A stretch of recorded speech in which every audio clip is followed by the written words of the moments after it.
SBI PO mains में खाली 15 attempt किए हैं और मेरे से खाली एक पजल बनी थी। मैं 2 पजल में अटक गया था, आप मानेंगे नहीं, 2 पजल में अटक गया था और मैंने फिर क्रिटिकल रीजनिंग पे रिजॉर्ट किया क्योंकि कुछ मेरे खाली 11 अटेम्प्ट हो रखे थे और आई वाज लाइक कि यार इससे तो काम बनेगा नहीं। कर पा रहा हूँ इस चीज से। मैंने भी मतलब अपने अटेम्प्ट्स बढ़ाने के लिए क्रिटिकल रीजनिंग पूरा अटेम्प्ट कर दिया था during my IB. Hi everyone, this is your RBI aspirant. My name is Mohit and today we will be discussing about reasoning कि कैसे प्री में बच्चों का फेवरेट सब्जेक्ट होता है रीजनिंग और कैसे मेंस की रीजनिंग जो है कितनी हाईली अनरिलायबल बन जाती है, कैसे ये ट्रांजिशन होता है प्री से मेंस तक, उसके बारे में बात करेंगे। और ऑल्सो विल डिस्कस अबाउट कि कौन से सोर्सेज हमारे हो सकते हैं और कैसे हम अपनी मेंस की रीजनिंग के लिए प्रैक्टिस कर सकते हैं, उसको कैसे बेहतर बना सकते हैं, उसके बारे में इस वीडियो में बात करेंगे। पूरा रीजनिंग का पूरा जो सीन है वो मैं एक्सप्लेन करूंगा इस वीडियो में। ऑल्सो लियो भाई साहब हैज समथिंग टू से टू यू, तो उनको सुन लेते हैं पहले। सुनो मेरे भाइयों और बहनों, अगर तुम किसी भी एग्जाम की प्रेपरेशन बिना टेस्ट सीरीज के कर रहे हो तो पीछे रह जाओगे कंपटीशन में, समझे? तो सुनो, मार्केट में जो सबसे रिलायबल टेस्ट सीरीज है वो है टेस्ट बुक पास, जिससे तुम एग्जाम में तबाही मचा के आओगे। मैंने भी टेस्ट बुक पास लिया था और अब देखो एसबीआई पीओ बन चुका हूं। 13 तारीख तक चल रहा है एक स्पेशल ऑफर। अब हर रोज 5 लकी विजेताओं को मिलेगा आईपीएल देखने का मौका। तो जाओ, मेरा कोड RBIA लगाओ और सारे एग्जाम के गर्दे उड़ा के रख दो। तो गाइज आपको टेक्स्ट बुक पास की लिंक जो है डिस्क्रिप्शन में मिल जाएगी। मेरा कोड RBIA लगाओ और 10% डिस्काउंट ले लो। तो गाइज रीजनिंग एक ऐसा सब्जेक्ट है जिसमें ज़्यादा कॉन्सेप्ट की ज़रूरत है नहीं। जैसे मैथ में आपको कॉन्सेप्ट सीखने पड़ेंगे अरिथमेटिक के और परसेंटेज रेशियो वगैरह के, और इंग्लिश में भी बहुत सारे ग्रामर रूल्स लगते हैं, आपको बेसिक नॉलेज होनी चाहिए, कॉन्सेप्ट्स क्लियर होने चाहिए। वैसे रीजनिंग में ऐसा कुछ है नहीं। अगर आपकी लैंग्वेज पे कमांड अच्छी है, जिस भी लैंग्वेज में आप रीजनिंग के क्वेश्चन सॉल्व कर रहे हैं तो आप रीजनिंग में अच्छा कर जाएंगे। तो रीजनिंग एक ऐसा सब्जेक्ट है जो बहुत इजी रहता है और बहुत बच्चों का फेवरेट भी रहता है, खासकर प्री वाली। और वैसे ही शिफ्ट भी आता है। मेंस की रीजनिंग होती है वो उतनी ही टफ होती है और उतनी ही डिफिकल्ट लैंग्वेज के साथ प्रेजेंट की जाती है पेपर में, तो बहुत बच्चे उसमें ज़्यादा क्वेश्चंस अटेम्प्ट नहीं कर पाते और बहुत ज़्यादा जो है प्रैक्टिस चाहिए इसमें।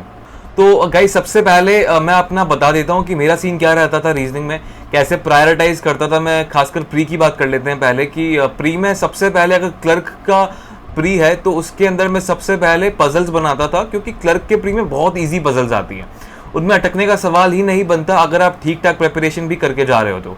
ठीक है, तो सबसे पहले पजल्स आप उठाएंगे, 4 पजल्स होंगी तो 20 नंबर के क्वेश्चंस पहले वो खत्म करेंगे और फिर बाद में मिसलेनियस पे जंप करेंगे।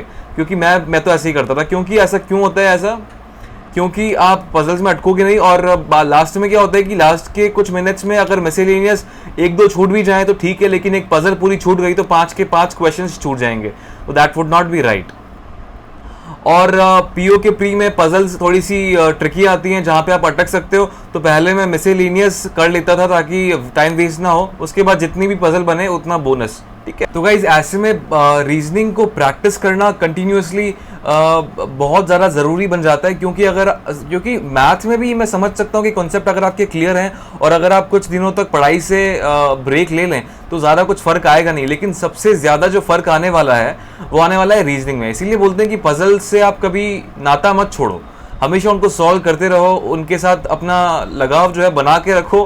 उनको मतलब एक दिन में 3-4 पजल तो बना ही रखो, अगर बना ही लो, ताकि आप जो है वहाँ से अलग ना हो जाएं। और बहुत मुश्किल हो जाती है अगर आप थोड़ा सा भी ब्रेक ले लेते हैं 1 महीने का, तो बहुत मुश्किल हो जाती है। ये मैं खुद इस बात का वो हूँ, प्रूफ हूँ, क्योंकि मैंने RBI असिस्टेंट के पहले बहुत कुछ नहीं किया था, कुछ पढ़ाई नहीं करी थी और मैं वहाँ पे RBI असिस्टेंट की पजल में अटक गया था। तो दैट्स व्हाट हैपेंस। इसलिए प्रैक्टिस लगातार इसके लिए सबसे ज़रूरी है। इंग्लिश और मैथ में इतनी ज़रूरी है नहीं। ठीक, तो गाइज अब मैं बात कर लेता हूँ मेरे रिसोर्सेज क्या थे। मेनली मैं अड्डा की ई बुक्स पे ही रिलाई किया था। आपके पास भी कोई भी PDFs अवेलेबल हों, फ्री में अवेलेबल हों, पेड अवेलेबल हों, तो उनके सहारे ही आप प्रैक्टिस करेंगे। अगर आप बिगिनर हैं तो आप कोई पर्टिकुलर पजल वीडियो देखिए, मतलब पर्टिकुलर टाइप की पजल की वीडियो देखिए। उसके बाद आप जैसे अड्डा की ई बुक थी PDF थी, तो उसके अंदर टॉपिक वाइज पजल्स थी। जैसे सीटिंग अरेंजमेंट में लाइन वाली जो सीटिंग अरेंजमेंट थी, उनके सारे क्वेश्चंस एक ही PDF में दे रखे थे अलग से। तो ऐसे टॉपिक वाइज एक ही टाइप की पजल के लगातार क्वेश्चंस बनाते जाइए। 1 दिन, 2 दिन, 3 दिन तक आप एक ही पजल को बनाइए, जब तक आप उसके सारे जो हैं पहलू समझ ना जाएं। तो इससे आपको बहुत हेल्प होगी। और जो ऑलरेडी प्रिपेयरिंग है उनके लिए मैं यही बोलना चाहूँगा, प्री तो आराम से निकल जाता है, लेकिन मेंस में दिक्कत आती है। तो मेंस में मिसलेनियस आप सबसे पहले करेंगे। मिसलेनियस के लिए सेक्शनल टेस्ट लगाइए और चैप्टर वाइज टेस्ट लगाइए, और बाकी और तो मॉक्स से प्रैक्टिस करते रहिए। लेकिन पजल जो है, पजल में आप कितना भी पढ़ के जाइए, कितना भी प्रैक्टिस करके जाइए, कितनी भी प्रैक्टिस कर लें, आप वहाँ पे अटक सकते हो। कोई भी नई टाइप की पजल आ गई, नई टाइप की पजल तो वैसे इजी आती है, लेकिन पुरानी पजल भी बहुत डिफिकल्ट आ गई तो आप उसमें अटक सकते हो, कितनी भी प्रैक्टिस हो तो भी। तो इसलिए मैं सजेस्ट करूँगा कि आप क्रिटिकल रीजनिंग के लिए तैयार रहें हमेशा। अगर आप पजल नहीं बना पाएँ, वहाँ पे अटक जाएं, तो क्रिटिकल रीजनिंग पे आप रिजॉर्ट कर पाएँ, ऐसी प्रिपरेशन आप खुद की करिए। क्रिटिकल रीजनिंग के लिए अगेन आपकी लैंग्वेज पे कमांड होनी चाहिए, इंग्लिश आपकी अच्छी होनी चाहिए।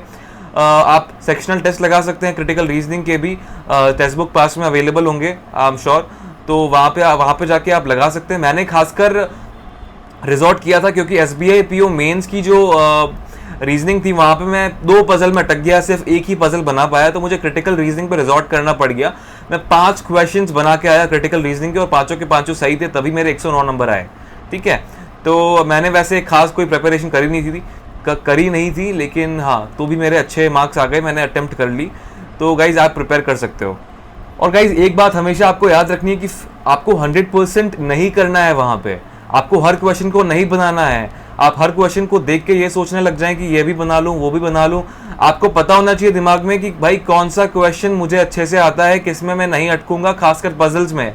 पजल्स को पहचानना बहुत ज़रूरी है। वो कैसे होगा? आप टॉपिक वाइज पजल्स को अच्छे से करेंगे। 3 दिन लगाए एक टाइप की पजल में, अगले 3 दिन लगाए एक टाइप की पजल में, तो आपको मालूम पड़ेगा कि कौन सी पजल थोड़ी सी हार्ड है, थोड़ी सी ट्रिकी है मेरे लिए, मैं किस में ज़्यादा अटक रहा हूँ, क्या किस में ज़्यादा अच्छे से कर पा रहा हूँ। तो ऐसे आप प्रैक्टिस करिए टॉपिक वाइज, उसके बाद आपको पता चलेगा कि कौन सी पजल्स में आप अच्छा है। तभी आप एग्जाम में जो अच्छी नहीं है आपकी, उनको छोड़ दीजिए, देखिए ही मत उनकी तरफ। और मैथ में भी यही सजेस्ट करता हूँ मैं सब लोगों को। तो यही है गाइज कि आप 50% क्वेश्चंस आपको बना के आने हैं। कोई भी PO का मेंस हुआ तो वहाँ पे अगर 50% भी आप बना के आ गए तो आपका सिलेक्शन पक्का है। अगर आप डिसेंट भी परफॉर्म करते हैं मैथ बाकी सब्जेक्ट्स में तो आपका सिलेक्शन पक्का है। तो यस गाइज, ये स्ट्रैटेजी फॉलो करिए, आई एम श्योर आपको बहुत हेल्प होगी। और तब तक के लिए मिलते हैं अगली वीडियो में। अगली वीडियो में मैं क्वांट के बारे में बताऊंगा। क्वांट में मैंने कैसे 35 में से 24 क्वेश्चंस अटेम्प्ट किए। Yes, 24 questions out of 35 in SBI PO mains. Even I cannot believe it. I cannot believe myself कि मैंने इतने अटेम्प्ट कर लिए, और उसी की वजह से मेरा सिलेक्शन पक्का हुआ है। रीजनिंग में सिर्फ 15 ही अटेम्प्ट कर पाया था, 15 नहीं 17 क्वेश्चंस अटेम्प्ट कर पाया था। तो यस गाइज, मिलते हैं अगली वीडियो में, तब तक के लिए बाय बाय।